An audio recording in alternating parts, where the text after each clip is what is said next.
嗨，你好，我是能杰。这个时候你在收看以及收听的是由 BFM 财经所制作的自由时事。今天呢，我们要来聊报税，因为这个报税季也到了，不晓得你报税了吗？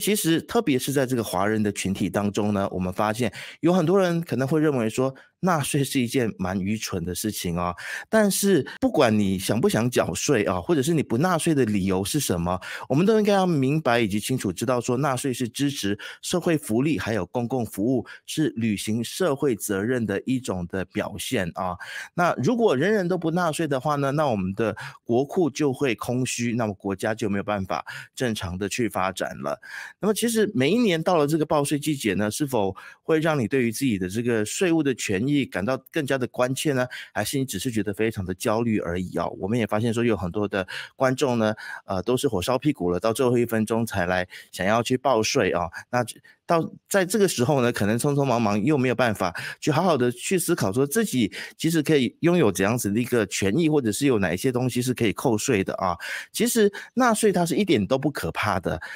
我们是有方法可以合法合理的去减少税负，而且又能够遵守法律的规定的啊。所以今天呢，我们再一次很高兴邀请到了拿督蔡兆元来分享，从不同的项目当中，我们将可以得到最高的退税额。我们先来欢迎一下拿督蔡兆元。嗨嗨，能姐你好，大家下午好。是，那其实过去可能很多人会认为说这个纳税是很愚蠢的，是因为可能对政府不信任，或者可能会觉得说，政府都没有照顾我，为什么我要去纳税呢？那么现在换了一个新的政府啊，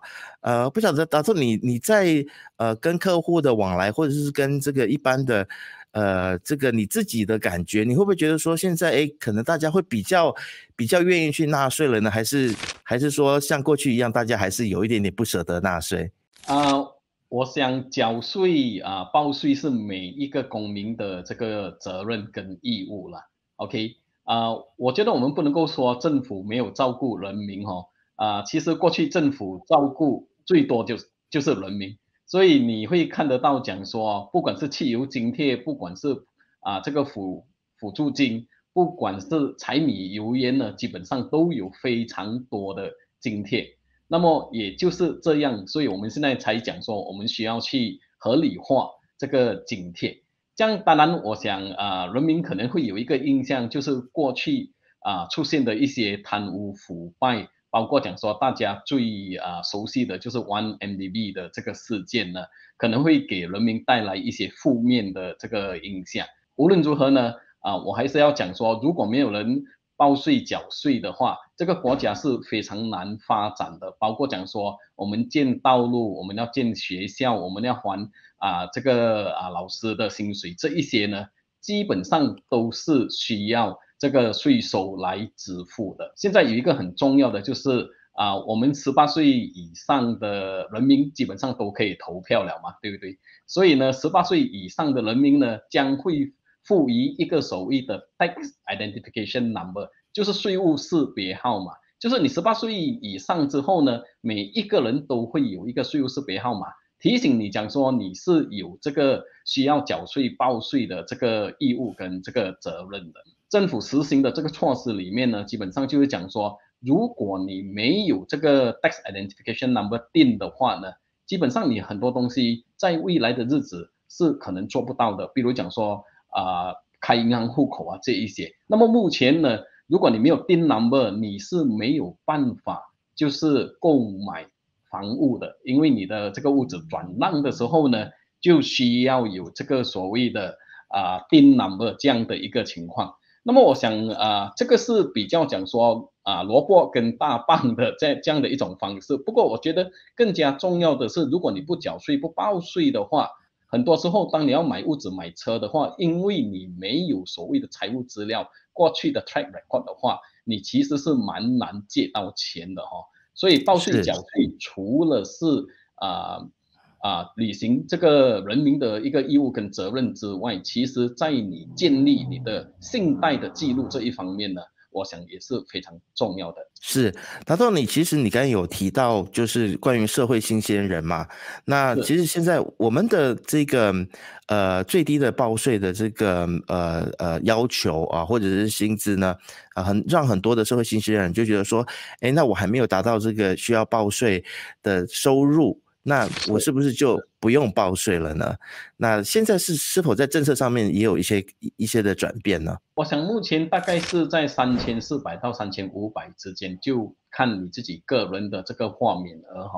包括讲说你有没有购买保险啊这一些。如果你的个人豁免额越高的话，这样当然呢，你的报税门槛基本上是越高的。那么至于讲说你如果还没有到报税的门槛，你可不可以自己自愿去报税答案是可以的最主要像我刚才讲的，如果你报税的话，好处的就是你可以建立一个所谓的信贷的这个记录。因为在目前虽然说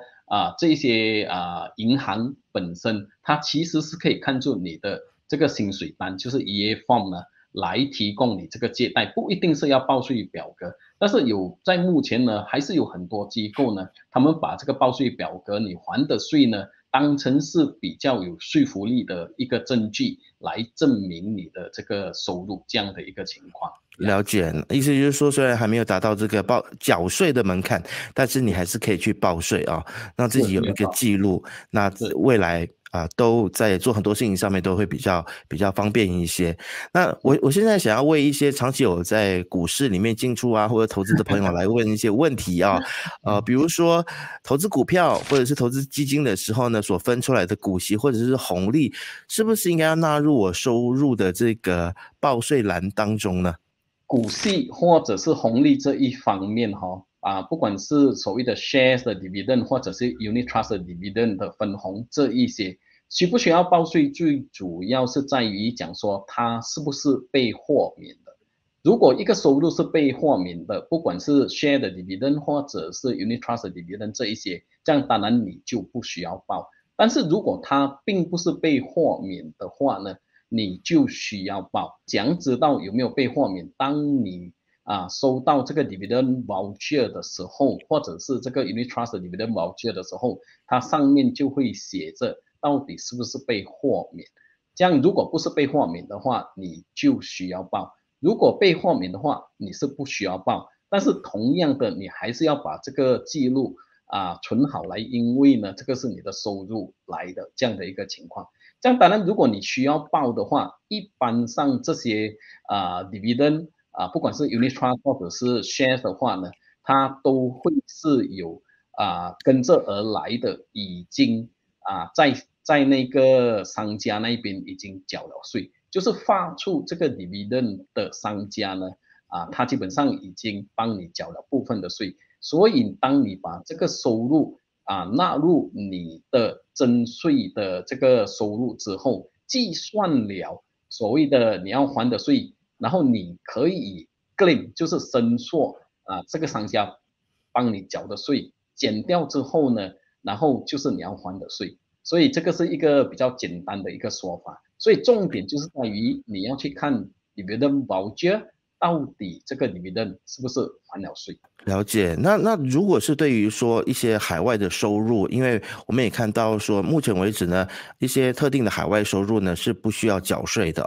那么这些不需要缴税的海外收入，是不是也最好也是要进行报税的动作会比较好呢？其实，在这个报税的表格里面呢，它是有根据海外的收入，需要你把它填写在里面。那么它里面有2个重要的栏目一个是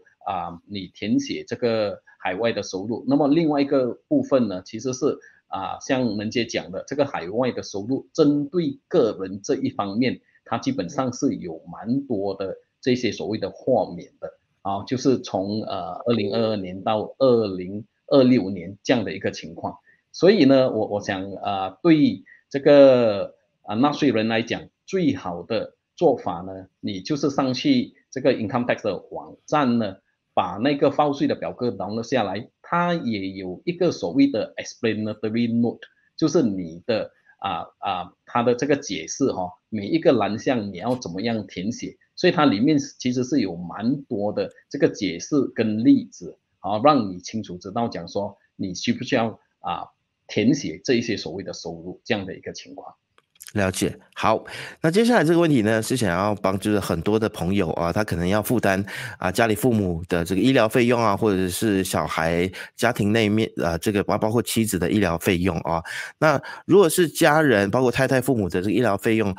超过了减免的8000令吉的话呢，是不是可以利用剩余的这个医疗费来减免呢？以充分利用减免的选项呢？当然我想重点是在于，比如讲说父母亲的这个医疗费，在这里我们要阐明的就是讲说，当我们讲到父母亲，比如讲说洪杰你的父母亲就是你的生父母亲，或者是养父母亲这样的一个情况，不包括你的岳父岳母啊。所以比如讲说，如果是太太付了这个医疗费，但是因为超过8000嘛，因为你的岳父岳母是太太的这个生父母，所以他是可以 claim 到8000令吉。但是如果那个超过的呢，基本上能减你是不可以拿来 claim 的，因为呢，你的岳父岳母不是你的生父母亲或者是你的养父母这样的一个情况。所以简单的答案呢，基本上除非在非常特殊的情况，我现在也想不到。不过呢，基本上答案是不大可以的。了解，好，那其实说到这个父母的这个医疗费获得税务减免啊，可能我们对于一些的项目，可能大家会觉得它是在模糊地带有一些的项目，它算医疗吗？比如说洗牙其实在这个 explanatory note 里面呢，它是有蛮清楚的解释。我现在其实是在看着要把这个 explanatory note call 出来哈。那么在这个父母亲这一边呢，它其实上有3个主要的这个部分哈。一个就是所谓的 medical treatment， 那么 medical treatment 就是医疗的这个费用。另外一个部分呢，就是所谓照顾父母亲的这个费用。我们先谈一下这个医疗的这个费用。这个医疗的费用，这样当然就是大家熟悉的这个医药费本身，第一点。第二点呢，也包括讲说养老院提供的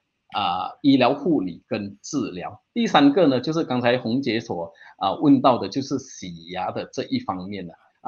关系到牙齿的牙科的治疗呢，基本上是可以的。它的定义呢，仅限于拔牙补牙、洗牙这样的情况，但是不包括美容牙科治疗费用，例如说牙齿的修复跟置换、设计这些根管或者是假牙这一方面呢，基本上就不包括在里面这样的一个情况。那么所以可能矫正牙齿也不包括在这里面了所以我们要看回那一个 explanatory note 里面的这个所谓的它的 definition 这样的一个情况。那么它还有一些附带的条件，就是讲说这些所谓的医疗治疗呢，基本上是需要在马来西亚提供的。那么刚才有提到另外一个就是看护这一方面看护这一方面基本上也可以包括在这个8000令吉的这个豁免额里面。好，这样当然这里它就是有写清楚讲说这个看护不包括你自己你自己不能够照顾你父母亲，然后你把自己当成是看护，或者是你自己的太太，或者是你自己的孩子，他们不可以成为你的这个所谓的看护这样的一个情况。了解，好的。那其实现在政府它也鼓励国人进修那其实这个进修这个定义也非常的广，可能要请大豆来跟我们解释一下，所谓的鼓励进修，然后可以减免税务呢，这个到底它涵盖的进修有哪一些？是否比如说我参加股市或者是理财课程，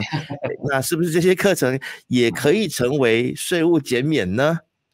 就是能杰或者是 BFM 最关注的或者是 BFM 的听众最关注的。在这个7000块的这个减免里面呢，它基本上就大概有3个项目了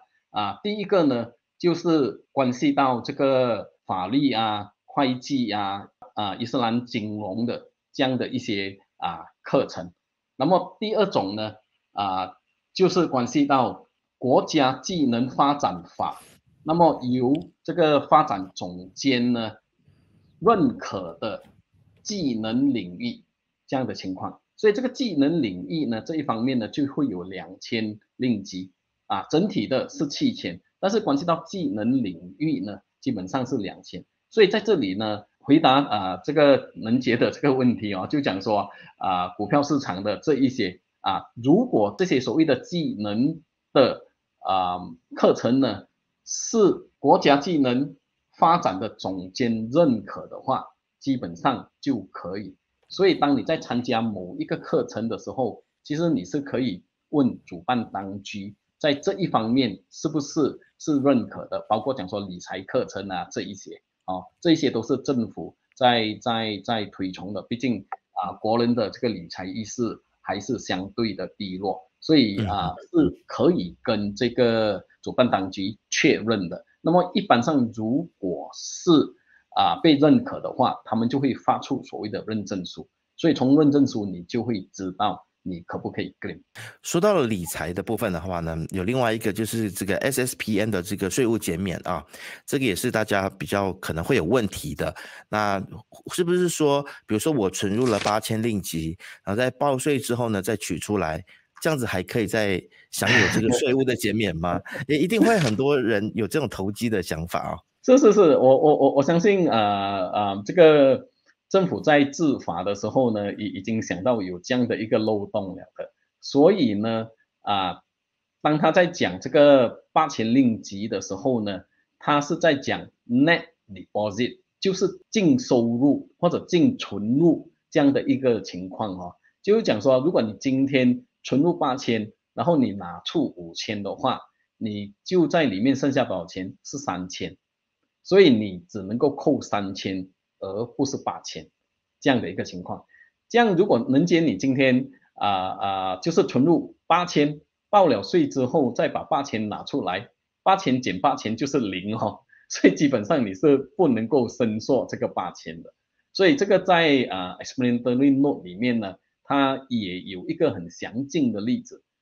告诉大家这样的一个情况。了解。那么至于这个私人退休计划，它会不会也有一些风险存在呢？因为这个税务减免而投资是否是一个值得的事情呢？大豆你怎么看？我想为什么会有私人退休计划呢？最主要呢还是要鼓励人民多存点钱你们都知道很多的这些打工一族或者是人民，他们存在 EBF 的这个存款是不足够他养老的。所以这也就是为什么政府为了鼓励大家存越多钱来养老，所以就提供了这3000令吉的 BRS 的这个减免。这样当然这3000令吉当你投入进去的时候呢，你就需要选择由 BRS所认可的这一些所谓的 Unit Trust。那么在这些 Unit Trust 方面呢它当然就有所谓的收入的基金，就是 bond 的基金，或者是这些 balance， 就是平衡基金所谓的平衡基金就是投资在股市或者是这个收入这一方面 bond 这一方面，它是采取平衡的一个做法，就是50对50这样的一个做法。所以呢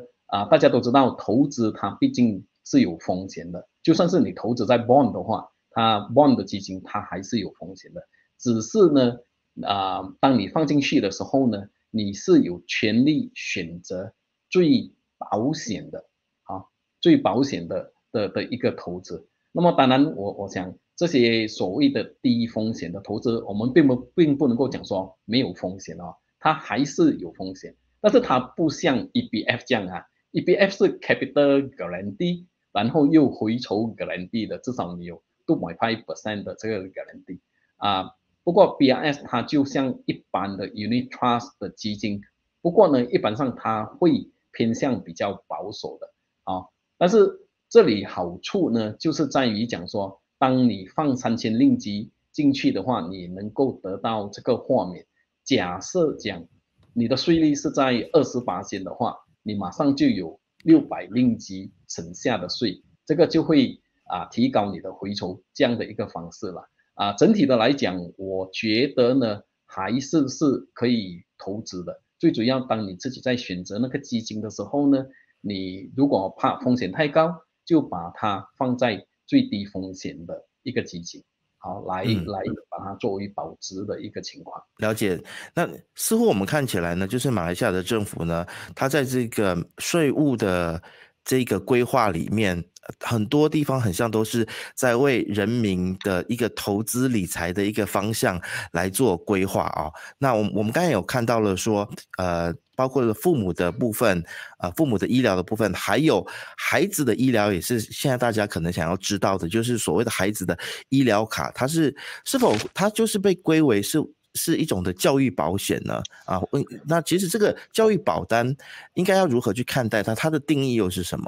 基本上我不知道有所谓的医疗卡被定义为这个教育保单这样的一个情况哦。但是在那一个所谓的3000令吉的豁免里面呢，它是2个组成的部分就是你可以是单纯的这所谓的教育保单，或者是医药卡，就是 medical insurance 这样的一个情况。那么当然顾名思义，如果是教育的话，就是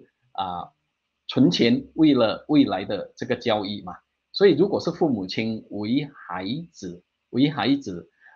储蓄这个教育，通过教育保单的话，一般上它都会有一些附加的一些情况哦，就是讲说，万一父母亲不在的话，那么这一个所谓的保单，它是可以自动完成的，就是 self completing 啦，就是它会自动把它填满的这样的一个情况。所以这一些都是关系到这个教育保单。这样当然，如果是这个医药这一方面呢，这样当然医药也就包括讲说，就是疾病包括意外还有就是 disability 啦。所以它大概就是讲说医药保险或者是这个教育保单这一方面呢，两者合起来，或者是单一，只要是3000令吉，基本上你都是可以申索的。好，那可能在今天节目的最后呢，可以跟我们来聊一下就是现在如果大家还在想着说要如何去避税或者是非法的不缴税的话现在会有哪一些的后果呢？我想大家不要去逃税了。逃税是什么意思？逃税就是讲说，今天我有收到10万的收入，我就是不报这样的一个情况。当你有10万的收入，你不能够去讲说你忘记报。如果你现在有100令吉的收入，你忘记报，这个还可能可以有说服力。但是如果你是有10万令吉的收入的话，你是不可能忘记报的，对不对？所以它的刑罚基本上是非常严重的你可以被就是被罚款，等于你少报的税金的3倍，或者是坐牢3年，或者是2者兼施尤其是惯犯的话啦不过如果真的过去你真的有漏报的话，还是少报的话，现在有所谓的 Special Voluntary Disclosure Program， 就是自愿申报漏税计划呢，你应该现在马上去报，直到5月31号为止，应该就是趁着这个机会呢，把过去的这个记录呢，把它就是改邪归正，把它做对它这样以后你就可以高枕无忧。但是如果我们现在讲到的是避税的话，就是通过我们去研究这个税法，有怎么样的一个方式让我还最少的税，对不对？假设讲今天我是做一个小生意的，虽然我是做小生意，但是我每一年的收入还是有50万这么样高。这样如果我的收入是50万的话，我要还的税金比较高，因为呢这50万呢基本上都是我个人收入。这样大家都知道，目前的个人收入最高的顶率是30%，但是呢中小型企业不管是所谓的有限责任公司 LLB， 或者是私人有限公司 Sdn Bhd， 最低呢基本上是15%嘛，对不对？所以如果我今天从这个个人的 sole proprietor转换为一个 LLB 的话，就是有责任的这个公司的话呢，基本上我的这个税率就会减低了。对不对？所以这个是一个合法的一个做法。那么过去呢，当然有很多这个小商家他们基本上都是两老公婆一起在做那个生意的。所以我刚才谈到那个 LLB 的话 ，Limited Liability Partnership 呢，基本上你就需要2个股东，有限责任的这个股东，这样他就很适合两老公婆去成立一个 LLB。那么在这样的一个情况之下，你的这个税率呢，基本上它就会来得低的。所以这个是从商业的角度来看。那么如果你是从另外一个角度，比如讲说，刚才我们有提到很多的这些医药保险像这些医药保险到底是老公付还是老婆付的话，基本上谁付的话，他就可以去申诉这个税务减免，对不对？这样的一个情况，所以你就要看回去你的收入两老公婆的收入，这样如果2个老公婆他都是有打工的话，这样一般上都是会分开估税啦，就是 separate assessment， 你报你的，老公报老公的，老婆报老婆的嘛，对不对？那么接下来就是讲说孩子的各种所谓的 medical insurance 这样你们大家就会去把它就是把它分摊好来，那么就尽量的去极大化你的这个所谓的豁免额。当你极大化你的豁免额的时候呢，你要还的税基本上就是比较低的。所以这一些呢，都是就是商家或者是纳税人可以去做的。不过我想最后一个非常重要的就是当每一次我们在谈到这个报税的季节的时候，我们都在谈这些豁免额。但是呢，其实我们在谈的是2023年你需要去做的，时间上其实已经过去了的，所以应该在2023年就把这些事情搞好来，所以你现在呢就可以减少你的税负。大家应该要就是提早的规划了那当然我们也在之前呢，在去年年底的时候，我们也做了一些税务相关的节目，就发现说那个时候流量非常的低，总是要到这快要缴税的时候呢，我们做相关的主题呢才会有流量这个证明什么事情呢？就是我们大马的朋友呢，真的都是大家都是等到 last minute最后1分钟才来关心，但是要可能现在大家可以做的就是为2024年的报税而做，是没错。好，那非常谢谢大多蔡兆元来到我们的节目当中，跟我们分享了这么多，希望大家会在今天的节目当中呢有一些的收获。那如果还是有不了解的地方呢可以像大多这样子这种税务专家来请教大家一定要记得要来合法的来避税，千万不要非法的逃税今天节目就先暂时到这里，谢谢大多，谢谢。正在 YouTube 观看的朋友呢，希望你可以按赞，还有开启小铃铛以及订阅，第一时间就可以看到财经所有的影片。我们下次见。